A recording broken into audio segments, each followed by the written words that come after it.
कहा गया है सुना गया है कोई न बोले, ज़बां दराजों को मशवरा है कोई न बोले। अजीब लुकनत पसंद हाकिम से वास्ता है, अजीब लुकनत पसंद हाकिम से वास्ता है। जो चाहता है जो सोचता है कोई न बोले। हमारी दाईं तरफ इस सदी का सबसे बड़ा फकीर सोया हुआ है। मैं उनकी समाधि से बिल्कुल करीब खड़ा होकर के संकल्प सत्याग्रह में मेरी आंखों के सामने तपती दोपहरी में बड़ी तादाद में मौजूद कांग्रेस पार्टी के सिपाहियों को सलाम करता हूं। नवरात्रि चल रही है, रमजान चल रहा है, मैं रोजे की हालत में हूं। आप तमाम साथी ऐसे होंगे जिन्होंने नवरात्रि के व्रत रखे होंगे और इस पवित्र सप्ताह के बीच में हम खड़े हैं एक हाकिम की सनक के से उपजे हुए एक फैसले के खिलाफ।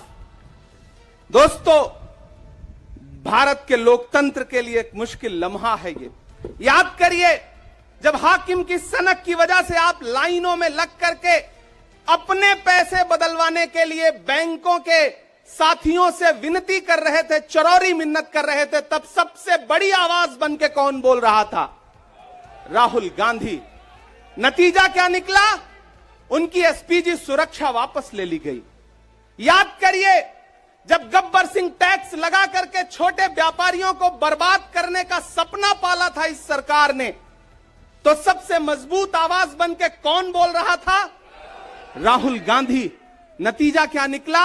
हजारों करोड़ रुपए खर्च करके उनके पीछे ट्रोल आर्मी लगा दी गई। उनकी इमेज खराब करने के लिए जितने तरीके अपना सकती थी भारतीय जनता पार्टी उसने अपनाया।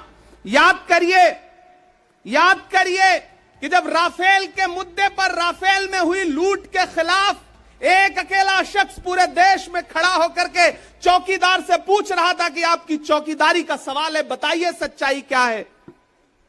तब उनके पीछे 55 घंटे उन्हें ईडी के ऑफिस में बिठा करके पूछताछ की गई।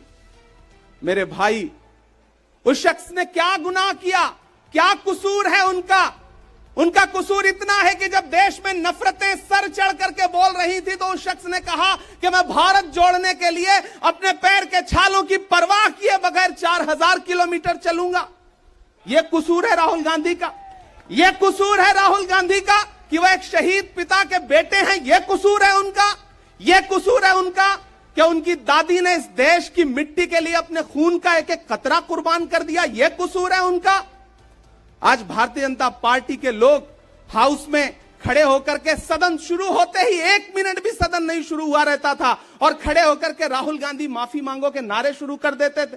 किस बात की माफी? क्योंकि वो भारत जोड़ रहे हैं, वो लोकतंत्र को बचाने की बात कर रहे हैं। अरे भाजपाइयों, माफी तो आपको मांगनी चाहिए। 15 लाख के झूठे जुमले के लिए माफी मांगो, बढ़ती हुई महंगाई के लिए माफी मांगो, अच्छे दिन के झूठे वादों के लिए माफी मांगो, लोकतंत्र को कुचलने के लिए माफी मांगो, महंगाई के खिलाफ माफी मांगो, 400 का सिलेंडर 1100 रुपए करने के लिए माफी मांगो, 58 रुपए का पेट्रोल 100 रुपए का करने के लिए माफी मांगो, हिंदू को मुसलमान से लड़ाने के लिए माफी मांगो, सिख को ईसाई से लड़ाने के लिए माफी मांगो। माफी तो तुम मांगो। और अगर तुम ये कहते हो कि राहुल गांधी ने विदेश में जाकर के भारत का अपमान किया, तो प्रधानमंत्री जी, मैं आपसे पूछना चाहता हूं कि जब दोहा में, शंघाई में, कैलिफोर्निया में, अमेरिका में खड़े होकर के आप कह रहे थे कि भारत तो सपेरों का देश है, भारत में पैदा होना तो पाप है, प्रधानमंत्री जी, माफी तो आपको मांगनी चाहिए। मैं आज प्रियंका दीदी को सुन रहा था, मेरी आंखों में आंसू थे उनका भाषण सुन करके। पिछले कुछ हफ्तों में 2 बार मेरी पलकें नम हुई। पहली बार तब हुई जब हम संसद भवन से तमाम सांसद निकल रहे थे और एकाएक हमने सीपीपी ऑफिस में देखा कि राहुल गांधी जी को 2 साल की सजा दे दी गई। उन लम्हों में मेरी आंख में आंसू थे। मैं शायर हूं तो मैं भावुक हूं, शायद इसलिए मेरी आंखें नम हो जाती हैं ऐसे लम्हों में। आज जब प्रियंका जी बोल रही थी तो मैं उन्हें सुनकर के भी मैं नम हो गया। यह जुल्म है कि जुल्म को कहता हूं साफ जुल्म। यह जुल्म है कि जुल्म को कहता हूं साफ जुल्म। क्या जुल्म कर रहा हूं? मुझे मार दीजिए। जो जख्म बांटते हैं उन्हें जीस्त पे है हक। मैं फूल बांटता हूं, मुझे मार दीजिए। फिर उसके बाद हिंदुस्तान वालों, फिर उसके बाद शहर में नाचेगा हू का शोर, फिर उसके बाद शहर में नाचेगा हू का शोर। मैं आखिरी सदा हूं, मुझे मार दीजिए। मेरे भाई, इस देश के लोकतंत्र को बचाने के लिए जो सबसे बड़ी आवाज है इस देश के, उसको मारने की, उसको कुचलने की जो कोशिश है, उसके खिलाफ आपको खड़ा तो होना पड़ेगा, आपको बोलना तो पड़ेगा। मैं कभी कभी सोचता हूं कि जब मैं कभी समाधि पर जाऊं तो क्या मुंह दिखाऊंगा महात्मा गांधी को, मैं क्या मुंह दिखाऊंगा राजीव जी को, हम क्या मुंह दिखाएंगे इंदिरा जी को, कि उनके वारिस के साथ, उनके घर के चश्मो चिराग के साथ इस तरह की अपमानजनक बातें की जा रही हैं और देश खामोश बैठा है। सवाल आपसे है, सवाल यहां बैठे हुए लोगों से नहीं है, सवाल आपसे है जो आप कांग्रेस की मोहब्बत में यहां आए हुए। मैं आपको सलाम करता हूं, मैं जानता हूं आप राहुल गांधी जी से मोहब्बत करते हैं, कांग्रेस पार्टी से मोहब्बत करते हैं, प्रियंका दीदी के सम्मान में आए हुए हैं, खड़गे साहब के सम्मान में आए हुए हैं, मैं जानता हूं, वरना इस तपती दोपहरी में व्रत रख के, रोजा रख करके कौन परेशान होने के लिए आता। आपको मोहब्बत है पार्टी से, लेकिन नया पाने की चाहत में पुराना छूट जाता है। तुझे अपनाऊं तो मुझसे जमाना रूठ जाता है। मोहब्बत पढ़ने लिखने में बहुत आसान है, लेकिन मोहब्बत को निभाने में पसीना छूट जाता है। मैं जानता हूं कि आप पसीने के बीच भी, आप तपती दोपहरी के बीच भी यहां बैठे हैं। क्यों? क्योंकि आपके मन में पीड़ा है, आप देख रहे हैं कि लोकतंत्र को किस तरह से कुचला जा रहा है। मेरे भाई, ये एक मुश्किल वक्त है। मैं इस मंच पर खड़ा होकर के, गांधी समाधि के इस मंच पर खड़ा होकर के पूरे देश का आह्वान करता हूं कि अब समय राहुल गांधी के सत्याग्रह का नहीं है। अब राहुल गांधी जी से आगे बढ़ करके देश के एक एक व्यक्ति के ऊपर बात आ गई है। एक ऐसी आवाज जो आपके लिए संसद में बोल रही थी, कसूर क्या था? उन्होंने प्रधानमंत्री जी के भ्रष्टाचारी मित्रों के खिलाफ आवाज उठाई। उन्होंने पूछा कि 20,000 करोड़ रुपया कहां से आया अडानी की कंपनियों में। उन्होंने पूछा कि नीरव मोदी ने, ललित मोदी ने, मेहुल चौकसी ने जो इस देश को लूटा है, उसका जवाब प्रधानमंत्री जी को देना पड़ेगा। अगर प्रधानमंत्री जी इतना कहने से आप राहुल गांधी जी की सदस्यता ले लेंगे तो हम तमाम सांसद तैयार हैं, ले लीजिए हमारी सदस्यता, लेकिन हम रुकने वाले नहीं हैं, हम झुकने वाले नहीं हैं, हम मुसलसल बोलते रहेंगे। मैं हिंदुस्तान के लोगों से कहना चाहता हूं कि हमने सहराओं में हासिल किया आसानी से, तुम समंदर में भी रहकर न मिले पानी से। ये सियासत के दिए सबके हवाले न करो, मुल्क बिक जाता है एक शख्स की नादानी से।